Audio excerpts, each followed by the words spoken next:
Santo anjo do Senhor, meu zeloso guardador, se a ti me confiou a piedade divina, sempre me rege, me guarde, me governe, me ilumine. Amém. Este texto do Evangelho de hoje, bem, nós sabemos que é a terceira vez que Jesus aparece aos discípulos, ou seja, ele já havia aparecido mais algumas vezes, né? Além de ter aparecido aos discípulos, ele tinha aparecido também a Maria Madalena, as outras mulheres. Além da terceira vez dos discípulos, ele tinha aparecido também aos discípulos de Emaús. Então, já tinha havido ali umas cinco aparições. Mas eles estavam tristes, né? Esse ir, o Simão Pedro ele vai pescar, né? Este ir até a pesca, alguns dos padres da igreja, como por exemplo São Beda, isso daqui não quer dizer que Pedro traiu Jesus novamente e foi pescar de novo, né? Mas ele ainda estava triste. Os padres da igreja entendem isso como uma segurança. Ele não sabia onde colocar a segurança da sua tristeza, então ele precisava fazer aquilo que ele já fazia. E o método que ele usava é a fraqueza do homem, né? Ele utilizava as coisas humanas para colocar a sua segurança, as coisas terrenas para colocar a sua segurança. Então por isso ele voltou a pescar. Por fraqueza, não era uma traição, não era que ele não queria mais a Deus. Agora ele já entendeu tudo, mas ainda estava triste. E nos momentos de tristeza, a fraqueza dele o puxava para voltar, né, para depositar a segurança em aspectos humanos, terrenos. Então ele vai e vão com eles mais 6 discípulos, né? 4 desses nós temos o nome, além de Pedro, temos Tomé, Natanael, os 2 filhos de Zebedeu, Tiago e João. E os outros 2 que nós não sabemos aqui, que estão no barco juntos, são 7, talvez sejamos eu e você. Os que costumam colocar as suas seguranças nas coisas terrenas, talvez sejamos eu e você, que estão com eles na barca. Aqui, mais uma vez, eles vão pescar e, como nós temos visto, né, nesses dias, eles vão pescar e é noite. O melhor horário para pescar, de fato, é a noite. Como a noite é tensa, né? Como a noite nos persegue neste tempo de ressurreição. Porque se faz as coisas na noite, a gente costuma viver na noite, vira e mexe a nossa vida espiritual, né? É pautada entre noites e claros, entre noites e clarezas do Senhor. E com o esforço dele nas seguranças humanas, eles não conseguem pescar nada. Quando amanhece, o Cristo aparece, que é a luz da ressurreição. Então eles pescam tudo. Com a noite, na noite, com os próprios esforços, nada se faz. Com Cristo, mesmo na noite, tudo se pesca. O texto também diz que são 153 grandes peixes. É legal esse termo. Alguma tradição diz que esses 153 grandes peixes eles entendiam que a totalidade dos peixes da época, das espécies de peixes, eram 153. Ou seja, era como se eles tivessem pescado todos os tipos de peixe existentes. Estavam ali. De modo espiritual, nós podemos enxergar assim, e a rede não se rompeu, né? De modo espiritual, podemos enxergar que o Senhor abarca todos. Ele vai até todas as pessoas. Todos cabem na rede, todos cabem neste barco.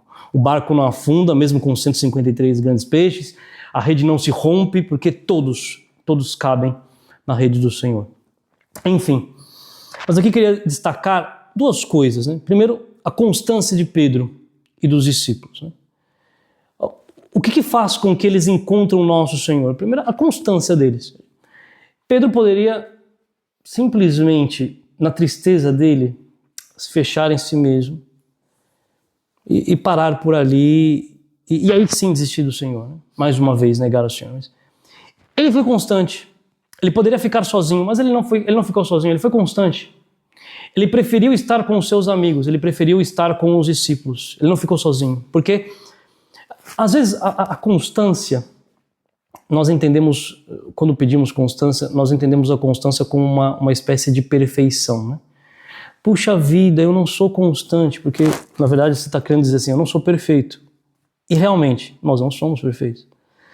Mas a constância, ela diz muito mais da luta que nós empregamos para a perfeição. Nas nossas quedas e nos nossos levantares.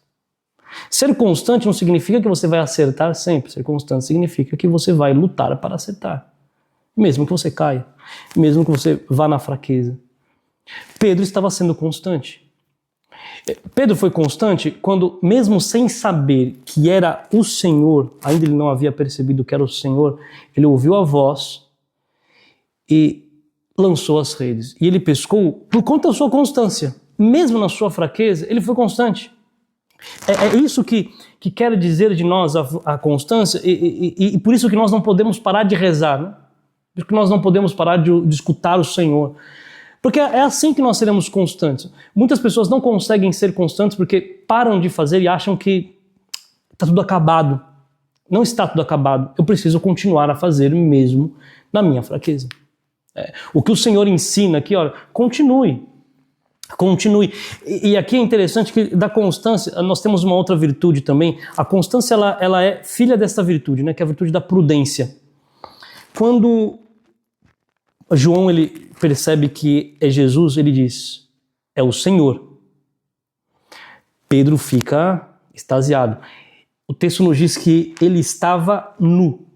Por que ele estava nu, né? Nós temos essa nudez lá em Gênesis, quando Adão peca, nós temos a nudez de Adão. Significa o quê? Ele está no seu próprio pecado. Ele está nu. Nós temos também no Horto das Oliveiras, em São Marcos, quando tem um discípulo, que provavelmente é Marcos, que ele está seguindo Jesus, espiando e tal, naquele episódio onde os soldados pegam Jesus, então tentam pegar esse discípulo, ele escapa e ele foge, o texto nos diz que ele foge nu. Ele deixa a roupa para trás e foge. Por quê? Porque a fraqueza dele faz com que ele fuja. Esta nudez é a fraqueza. Ele está nu. De fato, né, historicamente, a roupa era uma roupa muito cara. Eles não compravam roupa como nós compramos hoje, né? Então, ele não gastaria a sua roupa para pescar, né? Historicamente, sim, mas espiritualmente, ele representa... Ele estava nu. Ele estava na sua própria fraqueza. Quando ele vê o Senhor, ele se veste e se lança. Por isso que é interessante, né? Na verdade, ele tinha que tirar a roupa para pular na água, mas ele faz o contrário. Ele vê o Senhor, então ele se veste e se lança na água. Porque ele vê o Senhor, ele não está mais nu, ele está protegido agora pelo Senhor. E aqui nós temos a virtude da prudência, porque o que é a prudência? Às vezes a gente entende também como a constância, a gente entende um pouco mal a prudência. A prudência frônesis, né?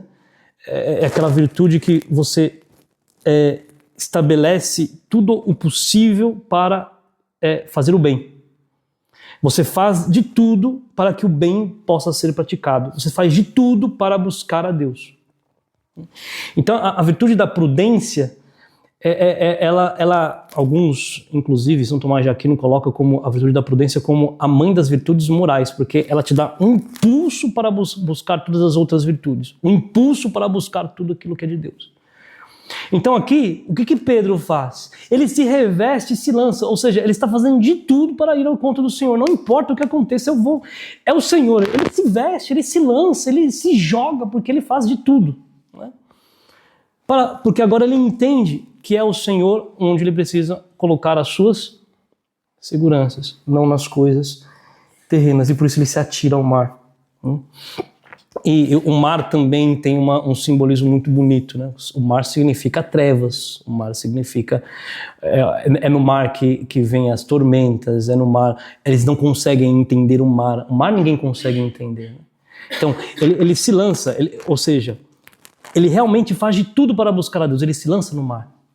Ele se lança novamente na noite, ele se lança novamente nas trevas, para ir ao encontro do Senhor, porque ele sabe onde ele coloca as suas seguranças. E é interessante, né? Porque são 153 grandes peixes, e o texto fala que a barca trazia os 153 grandes peixes, mas no final das contas, Pedro sozinho carrega os 153 grandes peixes, sozinho, no braço, até o Senhor. E outra coisa interessante desse texto, é legal pensar nas alegorias, né? A pergunta que Jesus faz para estes homens: tendes algo para comer? Porque de fato, pela tristeza, eles não conseguiam mais alimentar ninguém. Pelas próprias forças, eles não tinham nada para comer.